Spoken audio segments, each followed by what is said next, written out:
what's interesting with magic, wrestling, those were very guarded secrets. Yes. See, people kept them close to their heart, and they didn't share that. Like, I had to go to the library in a card catalog to get a 50-year-old book on magic and try to figure out how that could apply to today. Yeah. Now they have the internet. You can just learn things and try them in 2 seconds. But how did you get your start? Yeah, and it's same for us. You know, now you can go on the internet or you can look locally, and there's almost a guy in every city somewhere that would train somebody, whether he's good or not, to become a you know, sports entertainer, the WWE star, professional wrestler, whatever you want to call it. At that time, when I was trying to do it, nobody gave that information up. If you were in the business, it was a very heavily guarded thing, and nobody really talked about training and how to go about doing it. So it was a difficult thing to do. And you know, for me, was something that I was a huge fan from the time I was probably 5 years old, and wanted to get into it. But how do you start? You know, and I got lucky when I was about 18. I met a guy named Ted Arcidi, who was a power lifter that got into professional wrestling, and he tried to steer me clear of the business. He wasn't a big fan of the travel, but it was something I just wanted to do, and I finally badgered him into giving me some names, and I ended up with Killer Kowalski, who was a very famous old wrestler from the 50s, 60s, 70s, and he started training me, and you know, it was one of those things. I remember saying at the time, after my first day there, that it was the only thing I'd ever done in my life that I did for the first time that I felt absolutely at home doing.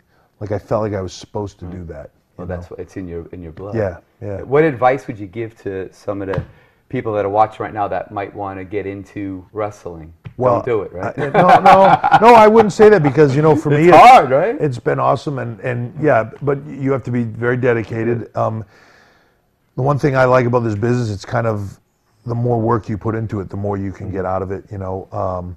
But I would stress, and I know this will sound cliche, but education first. I just think that, you know, there's very few opportunities for guys trying to break into our business. There's very few big main event slots. So there's a lot of guys that won't make it, and a lot of guys that'll do okay. There's very few guys that'll make it big. So you got to have an education, and even if you do make it, that education. Will help you. Yeah, my father-in-law, Vince McMahon, has a saying about the guys that are the best guys in this business are the smartest guys, because they can work with it from a business standpoint. You can't be stupid in making. They know how to business. maximize the opportunity on every platform. Exactly. And speaking of which, what is a family barbecue like with the McMahons? You have your wife, Stephanie. Well, you have Mr. and Mrs. McMahon. Yeah, let me just say that a barbecue at my house usually starts out with myself and my wife and the kids, and as soon as I start the grill up, my father-in-law shows up. He has this innate ability to smell that I am cooking and show up at my house unannounced. So no matter when we are cooking in the summertime, especially, we always buy extra food, because sure as anything, he's going to show up in the middle of the barbecue. And I bet you can eat. And he can eat, yes. It's one of the things he prides himself on. But it's, you know, it's probably no different than any other family. I mean, it's we don't really talk that much about business when we're all together. We're playing with the kids. We're having a good time, swimming in the pool, when you're home, the lake, whatever. Yeah, when we're home, we're home, and we're just like everybody else, except for the phone rings now and then, and it's, you know, it's a work situation, and we deal with it and move on. But it's really good. The one thing that works for both my wife and myself, we're both very close. I'm very close to my family. She's very close to hers, and they've all become very close with each other. So we spend a lot of time. We really don't do anything outside of, I work, train, and spend time with my family, and that's pretty much it. And come to Vegas. And come to Vegas Once now a and year. then. Yeah. But, you know, that to me, all the money and all the other stuff, the fame, all those other things are just ancillary things. It's stuff that's important in your life, and you know this, we've talked about it, is your family. You know, the people that you care about and that are around you, your family that's around you. At the end of the day, that's really what's important. All the other money and all that other stuff, it's just comfort, really. And if that goes away, if you still have your family and the people that are close to you, you're still a rich man. Absolutely. Yeah. You bring, I mean, the whole organization brings so much, you know, joy and excitement and entertainment to so many millions of people around the world.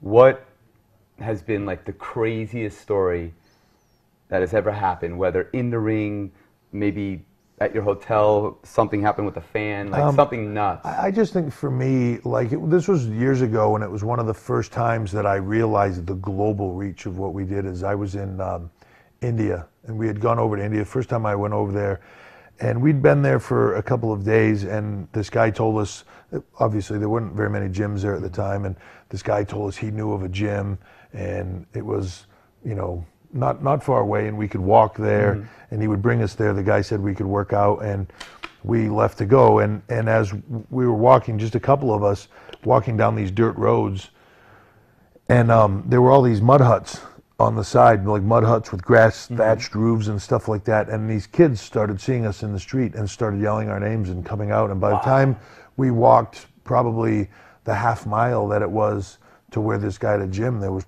probably a couple thousand people following us, all yelling our names. And, you know, for me, that was a very mind-blowing experience. Probably surreal. Yeah, and like, because I remember asking at the time, like, how do they even know who we are? They clearly don't have TVs. And the guy said, they do. They all, you know, they know. And to see that reaction on people in the, you know, in the farthest reaches of the world, was amazing to me. So that's, you know, we do, and what we do is in the WWE, as we are saying in our company, is what we do every day is put smiles on people's faces, and we truly do on a global level. And you do so much for charity. I know Make-A-Wish Foundation. People don't realize I'm involved with the Make-A-Wish Foundation, but these guys, this organization has done and continues to do so much for kids. Yeah, that's a big passion for us, is anything to do with kids. We're really big with the military. But especially the kids. Make-A-Wish for us is huge. John Cena is coming up on his 300th wish, is probably the most of any celebrity anywhere it's amazing. In the world. We also have something that we're very strong and passionate about is we have something called our Be a Star campaign.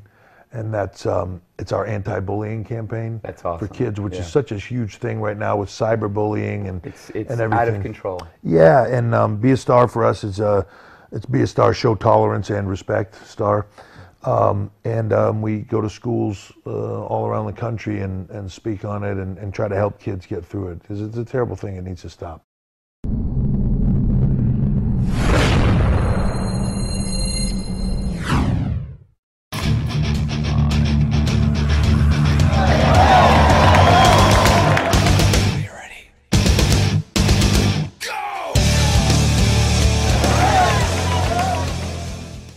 Did you ever think 20 years ago that you would be this icon in wrestling? No, you know, What's it like? Boy, you're asking me. I just came from your massive